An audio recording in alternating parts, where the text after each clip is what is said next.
Hello and welcome.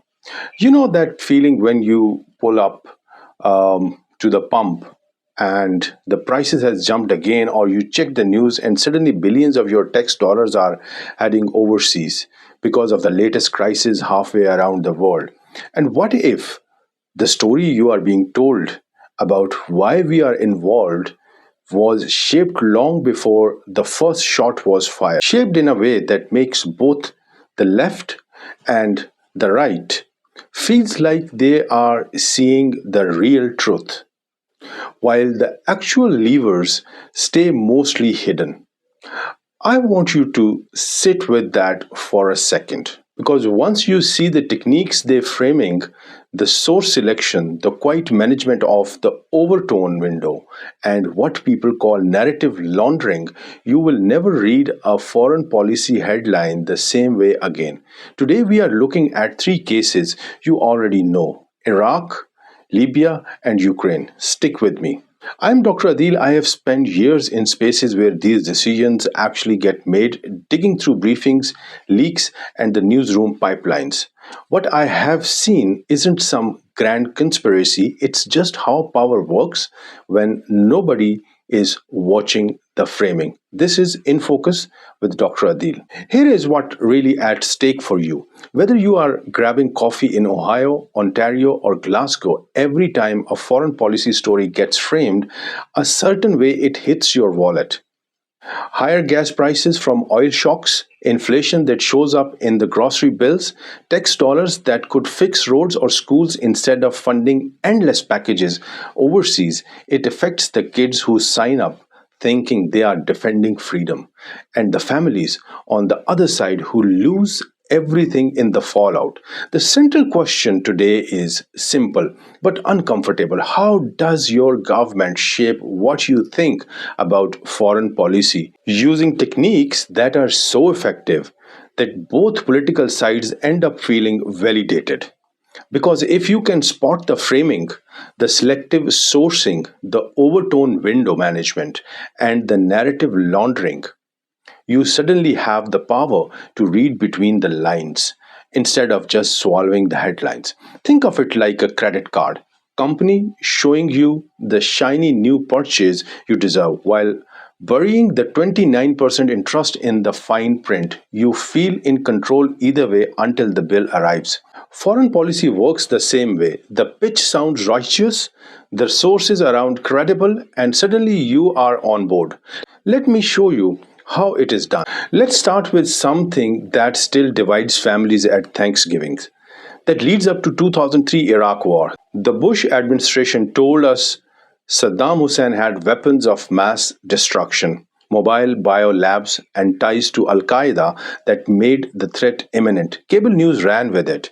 Administration officials made up more than a quarter of all sources quoted on the major networks in the months before the invasion started. But here is what most people still do not know. A big chunk of that intelligence came from an Iraqi de facto. Code name was Curveball. His name was Rafid Ahmed. His stories about mobile weapons labs ended up in Colin Powell's February 2003 speech to the United Nations. Later on, Curveball admitted that he made up all those stories. Silberman Robb Commission and the Iraq Survey Group confirmed the intelligence community had relied on unvetted, often fabricated sources, and the administration had presented the case with a certainty the raw intel never fully supported. Yet the framing stuck. Not we need more verification. And here is the human cost that still hits me. Guys like specialist Joseph Darby, who saw things on ground and later spoke about Abu Ghraib, or the thousands of American families who lost loved ones in a war sold on intelligence that turned out to be deeply flawed. That same uncertain information could have been framed as we need more time to verify. But the chosen frame produced the opposite conclusion. But here is the part nobody on cable news is telling you. And once you hear it, the entire playbook starts to look very different. Let's go a little bit back into a history lesson. This isn't new. Propaganda and foreign policy have been linked for a long time, but it really went industrial during World War One. Before then, war were mostly fought by professional armies with less need to sell the public on every move. But with mass literacy, mass media, and mass conscription, governments suddenly needed their own people to buy war bonds, accept rationing, send their sons to the front, and believe the cause was just. In the US, President Woodrow Wilson created the Committee on Public Information, the Creel Committee, in 1917. Journalist George Creel turned it into a full spectrum operation: posters, films, speeches, even 4-minute men giving patriotic talks in movie theaters. And the goal? Turn a reluctant, largely isolationist American public into supporters of a war to make the world safe for democracy. Germans were portrayed as a barbaric Huns, atrocity stories, some real, some exaggerated, spread widely. Edward Bernays, who worked on the committee, and later he wrote the book Propaganda, called it the conscious and intelligent manipulation of the organized habits and opinions of the masses. He called it the engineering of the consent, and he helped rebrand the whole thing as public relations so it wouldn't sound so harsh, but the techniques stuck. Are you still with me? Good. Because this is where the pattern becomes clear. In World War II, it was even more refined. Nazi Germany under Joseph Goebbels synchronized every medium: radio, film, like Triumph of Will, posters, newspapers, to frame the war as a defensive struggle and justify expansions. The Allies did the same, framing their fight as a moral crusade against fascism. The point isn't that one side was pure and the other side was completely evil. But the point is that in democracies and dictatorships alike, foreign policy, especially costly interventions, need domestic buy in. Propaganda, or its softer modern names like strategic communication or public diplomacy, bridges the gap between elite decisions and public support. It does not always invent the events, it selects, frames, emphasizes, and launders the information so a particular policy feels not just reasonable but morally necessary. And here is the human anchor that always gets me. Think of the families on Main Street watching their sons ship out, or the soldiers on the ground, all influenced by the same carefully shaped narrative. Once you see this historical thread, the modern cases stop looking like isolated mistakes. Let's fast forward to Libya, 2011. Muammar Gaddafi's forces are advancing on Benghazi. He gives a speech threatening to go house by house, room by rooms, and calls protesters rats. Western leaders frame it as a textbook humanitarian crisis.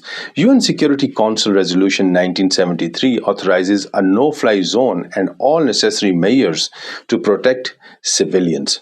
Responsibility to protect, R2P, becomes the moral banner. Now hold on, let me back up again because here the context matters.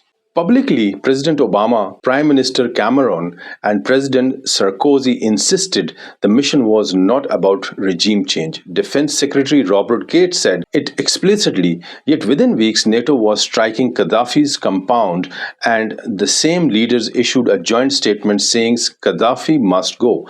The operation expanded far beyond the original UN mandate. When Gaddafi was killed, it was declared a success, but look at the human reality on the ground today. Libya fractured into civil war, militia, and chaos that displaced hundreds of thousands and turned parts of the country into a hub of human trafficking and extremism. The same threat language, a dictator killing his own people, had been used in the other places without triggering intervention. The framing produced one conclusion: humanitarian necessity, while the actual policy delivered another: regime change. This is where the structural insight kicks in. Governments do not just pick facts, they pick the frame that makes the policy feel inevitable. Source selection does the heavy lifting. You quote the officials and defectors who support the chosen narratives and sideline the ones that do not. That is how the same raw information gets turned into opposite public conclusion. Now, here is the paradigm shift, the thing I want you to carry with you long after this video ends. The exact same techniques are still running today with Ukraine. The dominant Western framing is crystal clear. Russia's invasion is unprovoked, unjustified. Putin's war of choice. Official US and Ukrainian sources dominate the airtime. Intelligence is declassified rapidly to counter Russian pretext. Aid is framed as a moral stand for democracy and strategic necessity to deter aggression. But step back and apply same historical and analytical lens we just used on Iraq and Libya. Pre-war diplomacy.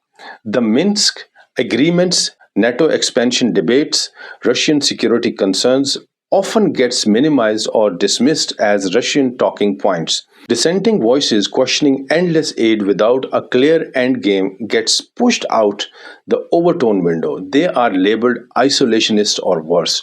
The narrative gets laundered through layers, think tanks reports, selective leaks, and media amplification until it feels like independent consensus. The twist, both the left and the right feels validated by the same story.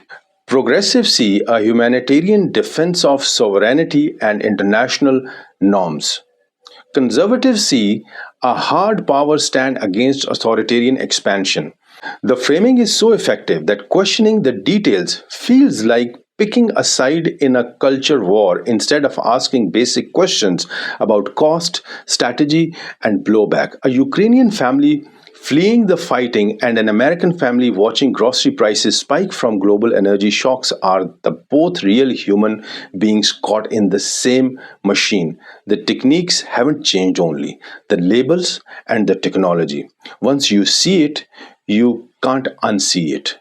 So does this mean every foreign policy decision is a lie? No. It means the information is often real, but the frame is chosen. Governments of the both parties have used these tools: source selection, media framing, overtone management, narrative laundering, because they work in getting public consent for expensive, risky policies. The uncertainty that remains is real. Threat exists, lives are at stakes, and perfect information is impossible. But the honest truth is that an informed public is the only real check on power. Your mission, and I mean this literally, find one major story this week about any foreign policy issue and apply the analysis I just showed you. Ask what frame are they using, which sources dominates, what's being left out or minimized, what alternatives framing could lead to different conclusion. Share what you find in the comments. I read every single comment. And the conversations that start here are honestly the best part of what we do. So the single biggest takeaway, the next time a foreign policy crisis breaks, do not just ask what they are telling you. Ask how they are framing it, where it fits in the long historical pattern, and who benefits from that frame. That one habit will make you a hard target for manipulation than any headline ever could. If this changed the way you are reading the headlines this week, hit the subscribe button, because what's coming in the next few episodes is going to go even deeper into the questions nobody is asking out loud yet. I'll see you in the next one. This is Dr. Adeel, and you are watching In Focus with Dr. Adeel. Take care, and thank you very much.